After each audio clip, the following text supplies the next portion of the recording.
જીતુ વાઘાણી પત્રકાર પરિષદ યોજી રહ્યા છે, સીધા જઈશું ત્યાં। સ્થાપના દિવસ છે। હંમેશા ભારતીય જનતા પાર્ટી પોતાનો સ્થાપના દિવસ એ બૂથમાં ઉજવતા હોય છે।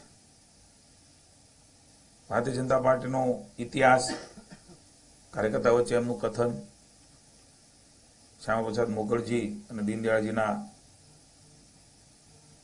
ફોટાને પુષ્પાંજલિ, ખાસ કરીને ઇલેક્શન છે ત્યારે આદરણીય અમિતભાઈ શાહ 6 એપ્રિલ સ્થાપના દિવસ એ ગુજરાતમાંથી લોન્ચ કરવા માટે આવતીકાલે આવી રહ્યા છે। સમગ્ર દેશમાં 6 એપ્રિલ સ્થાપના દિનનો કાર્યક્રમ જનસંપર્ક સ્વરૂપે અલગ અલગ ધાર્મિક સંસ્થાઓ, સામાજિક સંસ્થાઓ, NGO, રાજ્યમાં પણ ભારતીય જનતા પાર્ટીએ નક્કી કર્યું છે। ભારતીય જનતા પાર્ટીના કાર્યકર્તાઓ એ બૂથમાં જઈને વિશેષ જનસમૂહ એમને મળશે। ભારતીય જનતા પાર્ટીનો ઇતિહાસ એ પણ જનતા સમક્ષ મૂકશે। ભારતીય જનતા પાર્ટીની નરેન્દ્રભાઈ અને વિજયભાઈની સરકારની વાતો એ પણ જનતા સમક્ષ મૂકશે। આદરણીય અમિતભાઈ, આપણે જાણીએ છીએ કે ગાંધીનગર લોકસભાના એક એવા લાડીલા સમગ્ર દેશના ઉમેદવાર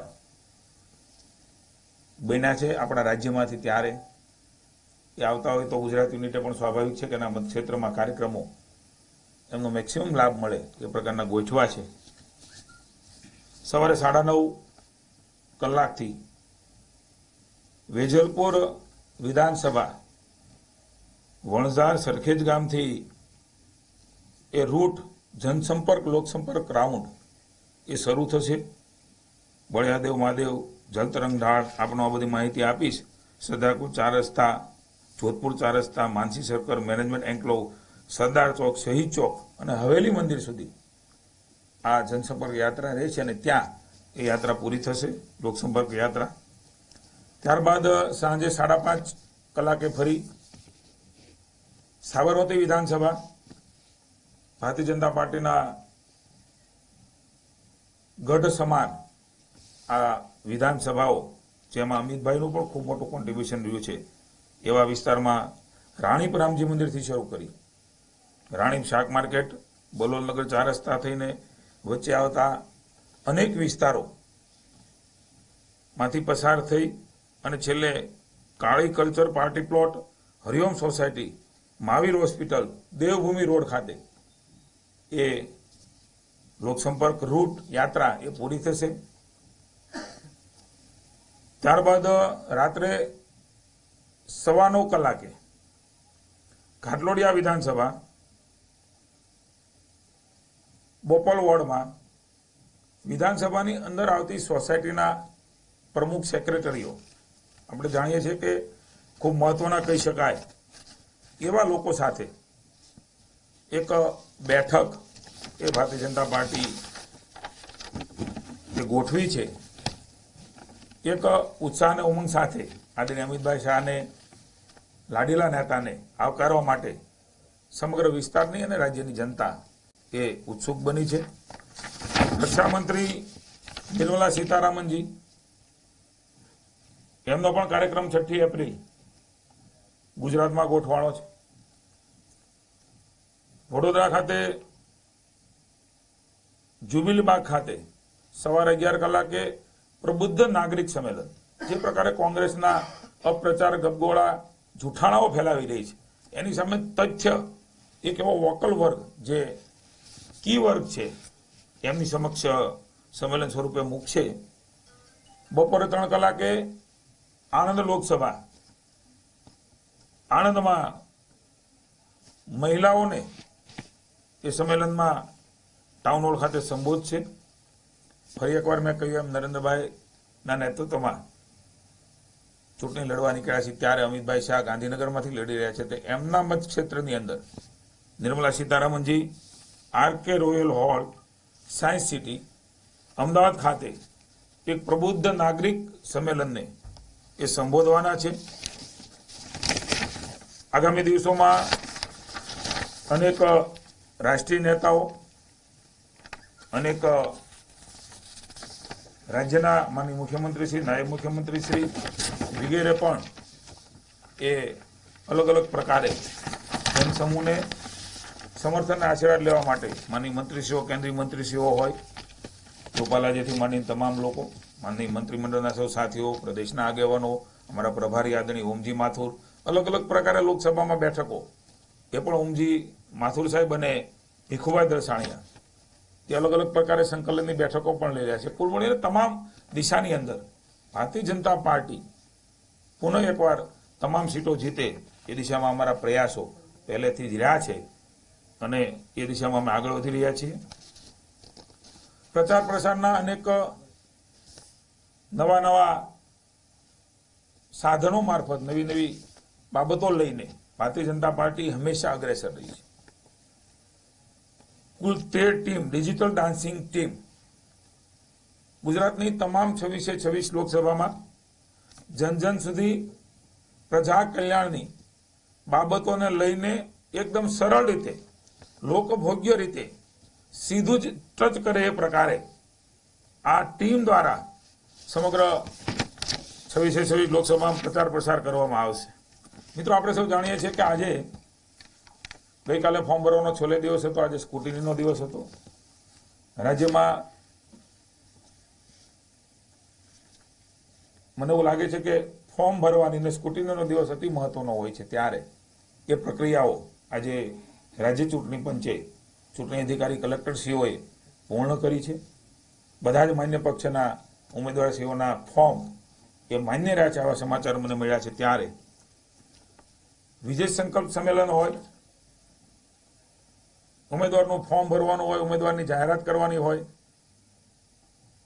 કોંગ્રેસ 2 વર્ષથી સ્કૂટીની કરી દીધી હોય, સાંભળવા ગયા હોય, અમે હમણાં જ જાહેર કરી દઈશું આવી વાત કરતા હોય, ત્યારે એનો અધિકાર છે ક્યારે જાહેર કરવા, કેમ જાહેર કરવા, કેટલા જાહેર કરવા. પણ હું આપનું ધ્યાન એ દોરવા માંગુ છું કે આપ પણ બધી જગ્યાએ સાથે હતા. હું પણ કેટલાક લોકસભાની અંદર જવાનો મને મોકો મળ્યો છે. મુખ્યમંત્રી શ્રી, નાયબ મુખ્યમંત્રી શ્રી, રૂપાલાજી, અનેક લોકો 26 લોકસભામાં રાજ્યના મહત્વના કહી શકાય એવા આગેવાનો ફોર્મ ભરવા ગયા. ને જે ઉત્સાહમાં 23 વર્ષના શાસન પછી પણ આ રાજ્યની જનતા, આ રાજ્યના કાર્યકર્તાઓ, એનો ઉત્સાહ, ઉમંગ, નરેન્દ્રભાઈ, આપણા નરેન્દ્રભાઈ એકવાર આપણા રાજ્યના નરેન્દ્રભાઈ વડાપ્રધાન પુનઃ એકવાર બને, દેશનું ગૌરવ વધારે, આવો એક નવો ઇતિહાસ હું એવું માનું છું કે દેશમાં ક્યાંય પણ ન હોય એ પ્રકારે ઇતિહાસ રચ્યો છે. હું રાજ્યની જનતાનો, ભારતીય જનતા પાર્ટીના કાર્યકર્તાનો આભાર માનું છું. 23 વર્ષ પછી પણ ભારતીય જનતા પાર્ટી ઉપરનો વિશ્વાસ, તડકાની અંદર એ રેલી નીકળતી હોય, સામે પક્ષે બોખલાઈ ગયેલી, ગભરાઈ ગયેલી કોંગ્રેસ, હું આપને કહું છું કે આપ તુલના કરી શકો છો. રાજ્યની જનતા જોઈ રહી છે કેવા પ્રકારના ફોર્મ નામાંકન દાખલ કરવાનો, આદરણીય અમિતભાઈનો જે નામાંકન દાખલ કરવાનો કાર્યક્રમ કર્યો, એ જ પ્રકારે 26 લોકસભામાં એક તરફ ઉત્સાહજનક વાતાવરણમાં ભાજપ અને નિરુત્સાહ વાતાવરણમાં કોંગ્રેસે ફોર્મ ભર્યા છે. હું માનું છું કે કોંગ્રેસે અત્યારથી જ એ હાર સ્વીકારી લીધી હોય, જનતા જનાર્દનમાં માનસ ઉપરથી ફેલ થઈ હોય. હું ફેલ શબ્દ વાપરું છું એટલા માટે કહું છું કે 2017 પછીની અને 2017ની ચૂંટણી 6ઠી વાર જનતાએ જીતાડીને એમને ફેલ કર્યા. એ પછી તાલુકા જિલ્લા પંચાયતમાં ફેલ ગયા, નગરપાલિકા પેટા ઇલેક્શન આવ્યા એમાં ફેલ ગયા, વિધાનસભાની ચૂંટણી આવી એમાં ફેલ ગયા, ગ્રામ પંચાયતની ચૂંટણી આવી એમાં ફેલ ગયા. એમના લોકો જે ભાગવા માંડ્યા એને સાચવવામાં ફેલ ગયા. ફેલ ગયેલી કોંગ્રેસ, મને એવું લાગે છે કે 2019માં પણ સંપૂર્ણપણે આ રાજ્યમાં નેતૃત્વ વિહોણી કોંગ્રેસ એ વલખા મારી રહી છે. જે પ્રકારે રાજ્યમાં એક અરાજકતાનું વાતાવરણ પેદા કરવાનો પ્રયાસ એ કોંગ્રેસે કર્યો છે, ત્યારે કોંગ્રેસને ચેતવવા માંગુ છું, રાજ્યની જનતાને પણ જાણવા માંગુ છું વિનમ્ર ભાવે. સુરતની ઘટના, એ ઘટનામાં ઊંડાણમાં જવા માટે આપને પણ વિનંતી કરું છું. ભારતીય જનતા પાર્ટીના કાર્યકર્તા જે ઉભા હોય એમને ઉશ્કેરવાના, પોલીસને ગાળો દેવાની, બેફામ અપશબ્દ વાપરવાના, કારણ કે કોંગ્રેસ એ હાર ભાળી ગઈ છે.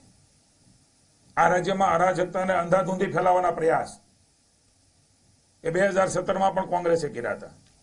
પુનઃ એકવાર હજી ચૂંટણીની શરૂઆત થઈ રહી છે. ફોર્મ અને સ્કૂટીનો દિવસ આજે હતો, ફોર્મ ભરવાનો કાલે દિવસ હતો, ત્યારે કોંગ્રેસના નેતાઓ એ અન્ય રીતે આ ચૂંટણીને લઈ જવા માંગે છે, ત્યારે હું રાજ્યની શાણી જનતાને વિનંતી કરું છું કે ભારતીય જનતા પાર્ટી શાંતિના માહોલમાં આ ચૂંટણીમાં જવા માંગે છે, આશીર્વાદ લેવા માંગે છે. વિનંતી પણ કરું છું કે આપ માપજો, આપ એનાલિસિસ કરજો, તો આપણા ધ્યાનમાં આવશે કે કોંગ્રેસ કેવા પ્રકારના હથકંડા અપનાવીને આ રાજ્યને અંધાધૂંધી, શું આના હાથમાં શાસન અપાય, શું એના હાથમાં કોઈ દી સલામત રહે? જે પ્રકારે દેશમાં એમણે, મને એવું લાગે છે કે એમની ગળથૂથીમાં આ પ્રકારના જેનેટિકલી ગુણ એ પડ્યા છે. દેશદ્રોહના ગુના એમાં માફ કરી દેવા, આતંકવાદીઓને છોડી દેવા, અલગાવાદીઓ ઉપર જે ગુનાઓ લાગ્યા છે કાશ્મીરમાં, આ સળગતી સમસ્યા, દેશમાં નિર્દોષ લોકો, આપણા સૈનિકોને શહાદતો વરવી પડી છે, એવાને છોડવા માટેનો પેંતરો. હું તો કહું છું કે કનૈયાની કોલેજમાં જઈને રાહુલ ગાંધી ભારત તેરે ટુકડે હોંગે, અફઝલ ઘર ઘર પેદા હોંગે, એની ઉપર લાગેલા આ દેશના ગુના છોડવા માટેનું ષડયંત્ર વોટ બેંકની રાજનીતિ માટે કોંગ્રેસ કરી રહી છે. પણ રાજ્યને, દેશની જનતા એ જાણી રહી છે, અને એમાં ખાસ કરીને ગુજરાતની જનતા એકતા, શાંતિને સલામતીમાં માને છે. ત્યારે આ શાણી જનતા હંમેશા ગુજરાતે લીડ લીધી છે. આ વખતે પણ એમના પેંતરાઓ સમજીને ગુજરાતની જનતા લીડ લેશે. ભારતીય જનતા પાર્ટીની, નરેન્દ્રભાઈની સરકારને અને ભાજપને આશીર્વાદ આપશે. આપના માધ્યમથી એક બનાવની પણ મને જાણ થઈ છે. હું જે વાત કરી રહ્યો છું એ એકદમ સિક્વન્સ સાથે કોંગ્રેસની જે પ્રકારની નીતિ રીતિઓ છે એ ખુલ્લી પડી છે. એમના દિગ્ગજ નેતા ભરતસિંહજી સોલંકી એ ચૂંટણી લડતા હોય, મિત્રો મેં અગાઉ વાત કરી, એને સમર્થન મળતું હોય એ પ્રકારે પૈસા વેચવામાં આવે ભીડ ભેગી કરવા માટે, એવા દ્રશ્યો ટીવીમાં આવે. મેં ટીવીમાં જોયા છે, એના આધારે આપને કહું છું.